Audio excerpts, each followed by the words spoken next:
Welcome to Shop Like the Planet's Watching, a guide to sustainable consumerism brought to you by York Region Environmental Alliance. So back in the old days, it was tough to be a shopaholic. Yep, if you wanted to make a chair, you had to go out in the woods with some of your friends, cut it down.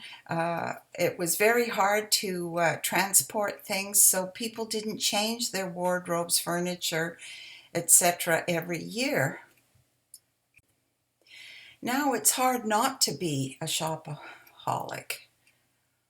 You've got everything, distance transportation, big machinery, huge workshops for clothing. But can this shopathon last forever? We consume twice as much as we did 50 years ago. In the past 30 years, a third of the planet's natural resources have been consumed. If the whole world consumed at the rate of North Americans, we would need 3 to 5 planets. 99% gets thrown out 6 months after we buy it. And look at those landfills. That's really quite disturbing. And overflowing landfill sites aren't the only problem. We have pollution. More pollution from industrialization and manufacturing. We've got clear cutting of our natural resources, bad severe weather, ocean pollution, drought, and flooding. So this is all as a result of industrialization. But do we have to keep up with the Joneses?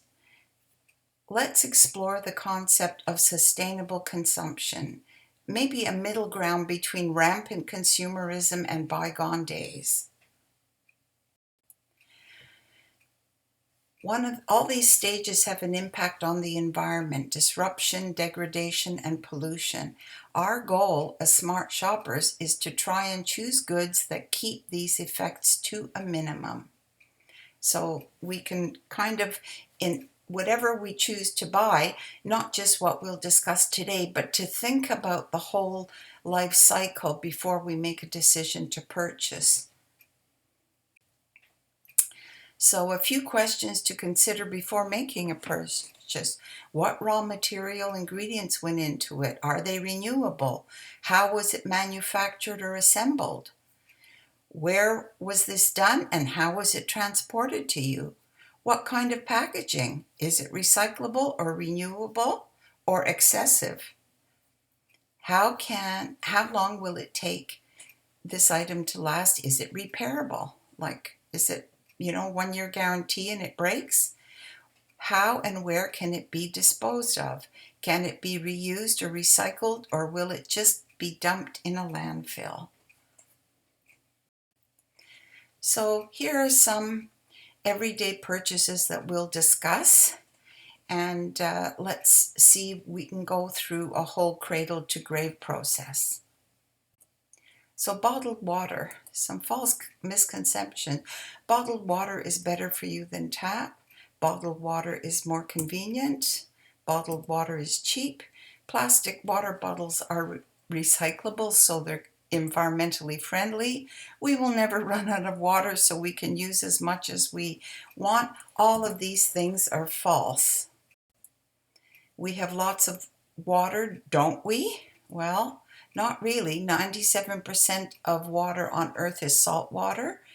2% is frozen in ice caps. 1% is fresh. And of that 1%, 40% of that is undrinkable. So Canada is allowing a few big water companies to bottle millions of liters daily for next to nothing to sell worldwide. This puts aquifers and watersheds at risk. UN has declared water a human right, yet First Nations in Canada still do not have clean drinking water. Water should not be a commodity for sale on the open market. So here's some data that could be really surprising to people, but it takes 5 liters of water to make a 1 liter plastic water bottle, and almost 3 liters of water are polluted to produce that one bottle. So what? Bottling operations are a concern. And where? I mean, some of them just take water right from the tap in the GTA. All they do is refilter it. But then it's shipped in bulk to the United States for bottling, then gets shipped back here. I mean, there are many overseas sources, even Fiji. But packaging, well, you know what it comes in. If you buy a whole case, it's not very nice. And how long? Well, water bottles tend to be disposable, one-time use, seldom reused. So it ends up, although recyclable, only 66% of plastic water bottles end up in blue bins in Canada. They're often recycled at home, but if you go to fast food or public venues, they're just chucked in the garbage. And of course, this is the sadness of it all. Bottles contaminate our ecosystems. Up to 13 million metric tons of plastic ends up in the ocean every single year. And 700 different marine species regularly ingest over 20,000 tons of plastic every year. That is shocking. So, smart shopper solutions. Get one of those bottles. Don't buy bottled water. Drink tap and bring it with you in reusable bottles. If concerned about tap water, use a water filtration system at home. Let tap water stand in open jug for 30 minutes to dissipate chlorine. Choose local brands, recycled bottles if you must use bottled water. The closer to where you live, the better. And drinking fountains are making a comeback, which is a good thing. So, smart shopper solutions for paper and paper products. And of course, these are all the ones we use. And there's a lot of that big cardboard packaging since we're doing so much online shopping now. And here it is. Do we really use less paper? Well, packaging is over 45%, and then all the rest is newsprint and sanitary and household. So it's quite a lot. Breaking down the fibers into a pulp with harsh chemicals and machinery that pollute water, air, and soil. And so the other process in paper is the bleaching the pulp with chlorine to make it snowy white. The problem with chlorine is that when added to pulp to bleach, it bonds with the tree's lignin to produce dioxin. When dioxin gets into our groundwater, lakes, and streams, it is there for decades. Dioxin is not destroyed by water treatment systems, and it bioaccumulates as it moves up the food chain and is very toxic. So the boreal forest, 58% of Canada's landmass, 90% of Canada's intact forests are in the boreal forest, and over 210,000 hectares are harvested annually. That's a lot of footprints left in forests we've never walked in. More than 600 Indigenous communities rely on the boreal forest for subsistence and spiritual well-being. Yet, the spraying with glyphosate to eliminate hardwoods makes forests susceptible to fires. 85% of trees harvested for paper are softwood conifers, so they get rid of the hardwoods that are actually less susceptible to fires with spraying them with very toxic chemicals that actually do poison the environment, the creatures and the plants that rely on the ecosystem. So paper and paper products, 65% of trees cut in Canada's boreal forest is used to make paper. Logging releases carbon, feeding the climate change. Replanting, well, across 27 clear cuts in Northern Ontario, 14% still remain barren after 2 decades. Not good. So, use less paper. Use dishcloths for spills, not paper towel.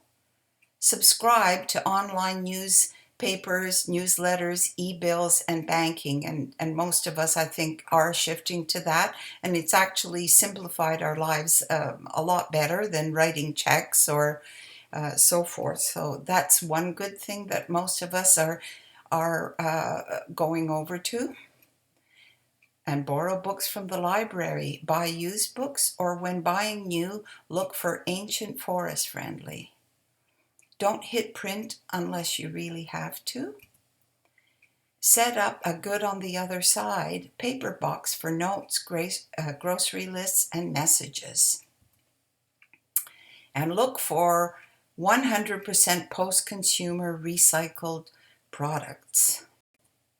And here are some of the labels that will inform you, make you a wiser paper shopper. FSC, that is Forest Stewardship Council. That means the paper didn't come from a clear cut, but from a managed forest. And then ancient forest friendly is another. And then, of course, the chlorine is a terrible culprit, and so chlorine free.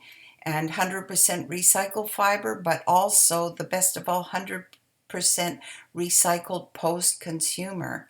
And then that parchment paper, which is an excellent thing to actually use in all your baking sheets, because now there's toxicity of the coatings and Teflon and so forth on pans. But this is unbleached, totally chlorine free. So that's a really good product to get into your pantry.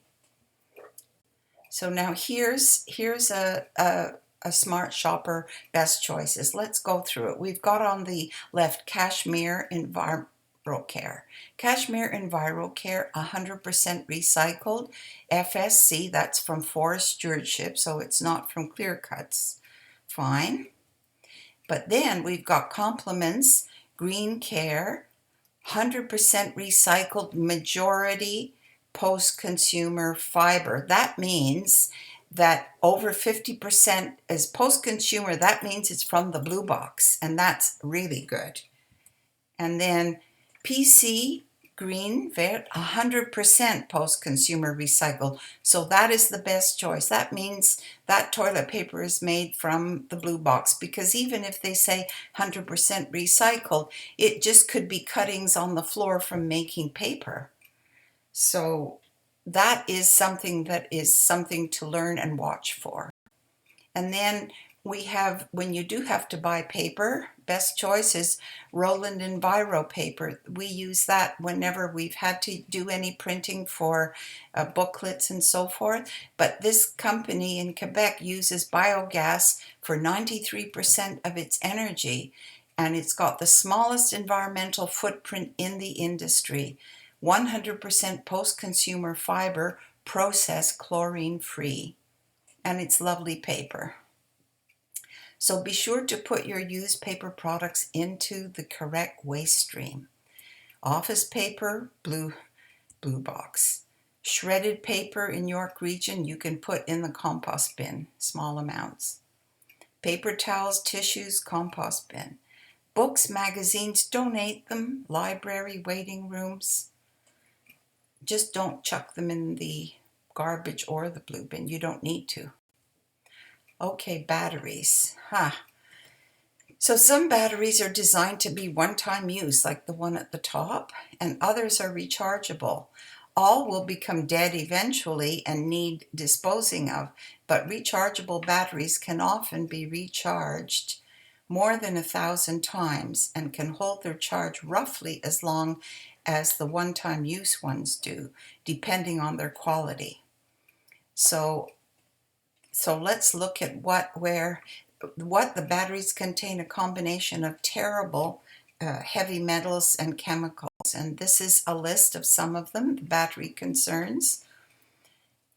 And dry cells, and that's some of the cadmium, lithium, this is all mined, ammonium chloride, mercury, lead, sulfuric acid. I mean, it's pretty toxic, these things.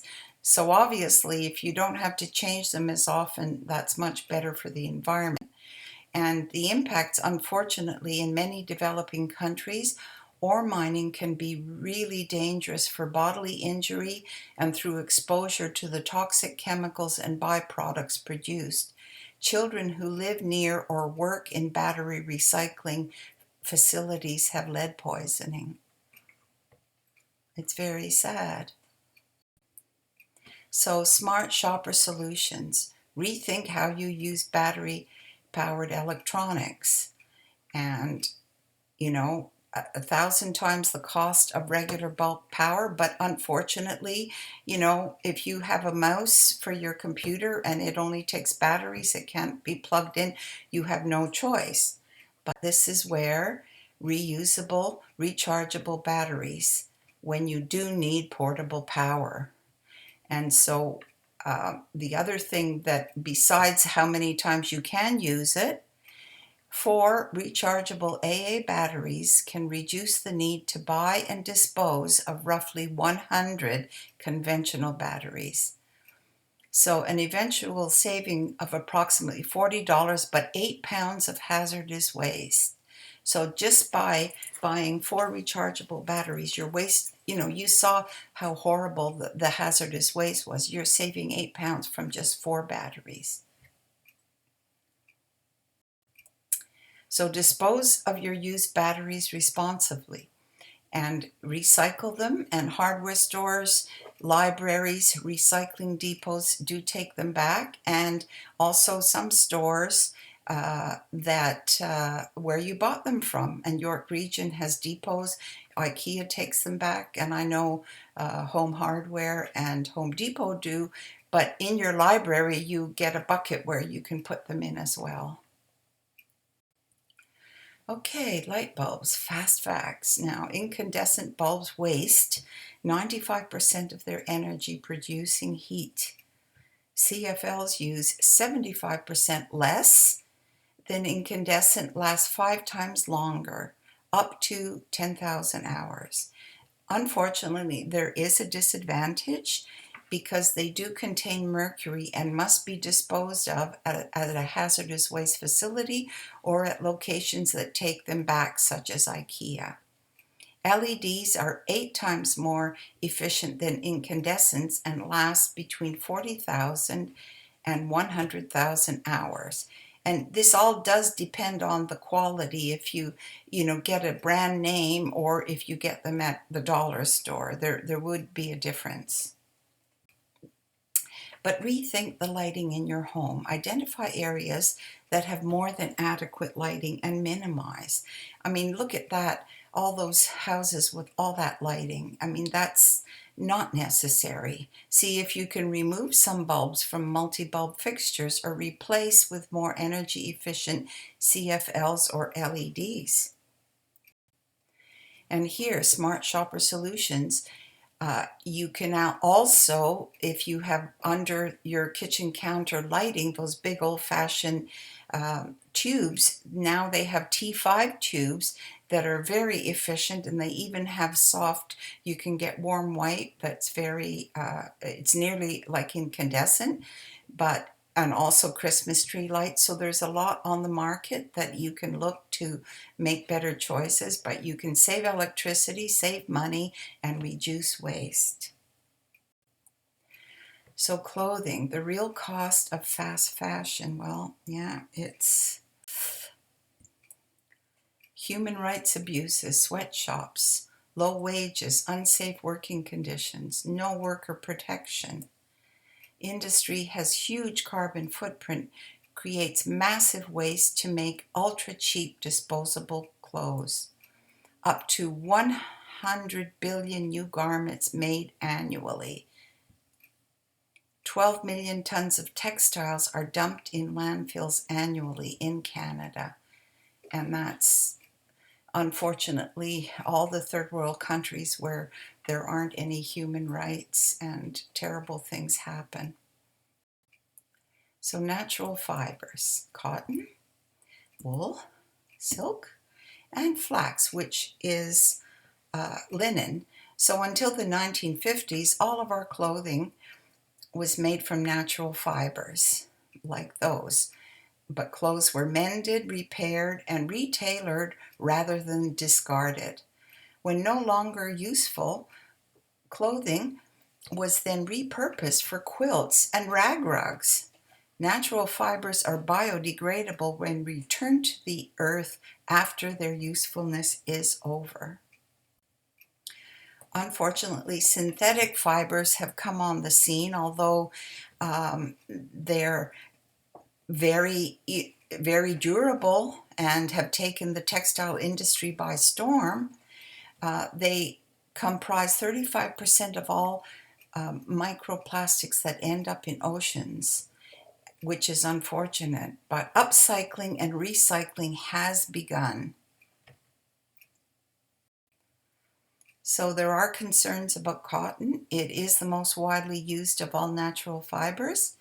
35% of all agrochemicals in the world are used to grow cotton. 47% of these chemicals are considered human carcinogens. A third pound of chemicals, that's pesticides and fertilizers, are used to grow enough cotton for just one tiny t-shirt. So smart shopper solutions. Only buying clothing you really need means fewer purchases, and that will ultimately lead to less demand on crop productivity, less dependence on pesticides, less use of non-renewable and natural resources. And when buying natural fibers, try to buy organic. There's a lot of it out there. Again, online, you can do a lot of Googling and searching and find, and a lot of them are now being made in North America. So you've got more worker rights. So take the time to look at this. If you buy less, you can buy better quality. So, smart shopper solutions, try alternative fibers like hemp and lyocell. Lyocell is produced without using the toxic chemicals in its process like the old traditional rayon was. And hemp is praised for fast growth and natural pesticide resistant and is just as comfortable to wear as cotton. So look for those labels when you're looking for clothing.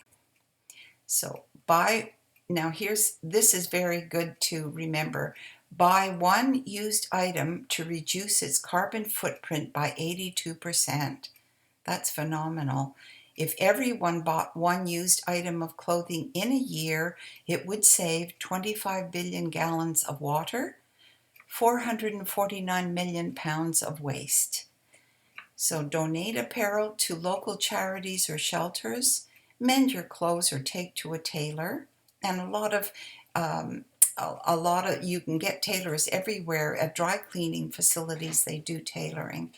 Recycle at community drop-off bins for upcycling when beyond repair. Look for upcycled clothing made from wool, cotton, and synthetic fibers. And upcycling, they take these and process them and make them into new fibers. It's quite a wonderful initiative. And buy used. Shop at local thrift stores, consignment shops, yard sales, vintage clothing online. Look at that, ready to wear again. It says it's curated Canadian consignment. Wow. And friends' closets before big box retail stores. So think about that. And it's fun to get a good bargain and to get something really special. Household cleaners. So how many different cleaning products do you buy? Simplify and eliminate those with toxic ingredients. So you will often see these labels and graphics, and that's what it means: toxic, poisonous, corrosive. So smart shopper solutions, look for products that are made without petroleum, formaldehyde, benzene, chlorine, ammonia, enzymes, phosphates, and perfumes. Biodegradable with no warning labels. Eco logo certified, and those are two of the logos that you will see, that you'll come across, and you'll know that they're good products. So rethink your laundry products. And one thing YREA has stressed for years: avoid fabric softeners, dryer sheets, and fragrances. It is so toxic. Our home environment has become 3 times more polluted than outdoors because of all these chemicals that we're putting into the air. And the health consequences of these are asthma, eczema, irritates respiratory tract, skin, and mucous membranes. It triggers headaches, pancreatic cancer risk, blood pressure irregularities. There's absolutely no reason to use any of these things. And besides, those smells are so toxic. People have very huge fragrance intolerance because we're bombarded. But what you can do is, there's one brand, Ecomax, there's Nature's Clean. But if you're concerned about, if you have a lot of polyester, you can get these dryer balls to put in the dryer instead. And here are back to basics. Choose simpler ingredients that are non-toxic and effective. And the white vinegar, there are brands now that are not chlorine, and that's, again, now you know, with oxygen bleach, you know that there's no chlorine, so there won't be any dioxin off-gassing. So the combination of white vinegar and oxygen bleach, a couple of gloves of each into your toilet bowl, you've got a great cleaning product. And in your sink, everything. In your laundry, washing soda, baking soda, and borax are very good. And of course, lemon juice and table salt are excellent for polishing and getting rid of stains. So go back to simpler things that aren't going to make you ill or your family ill, and improve your indoor home environment. And one thing, beware of greenwashing. You see a lot of this with no substantiated backups to any of these claims. So be skeptical of this. And if, unless there is like eco logo or it says it's organic or something, I'd read it carefully. But you look for specific claims that tell you something about it. And then read the print. Know the difference between recycled and recyclable. And that's the thing. Recyclable means it hasn't been recycled, but it can be. So, and also, one of the things, if there's a third-party certification logo, like in the Eco logo, you know that can be, that's a respected label, and you can feel confident with that. So smart shopper solutions. Know your shopping options. Keep informed by reading and Googling. Yeah, look something up if you're not sure. And share your knowledge with family and friends. And you can visit our yrea.org and subscribe to our quarterly e-news, which also gives you information on topics, and also follow us on Facebook, where we put eco news on a regular basis. So you'll be very well informed. And take the Green Consumer Pledge. Change your shopping habits. Shop like the planet's watching, because the difference you make will affect the whole world for the better. And thank you so much for your attention.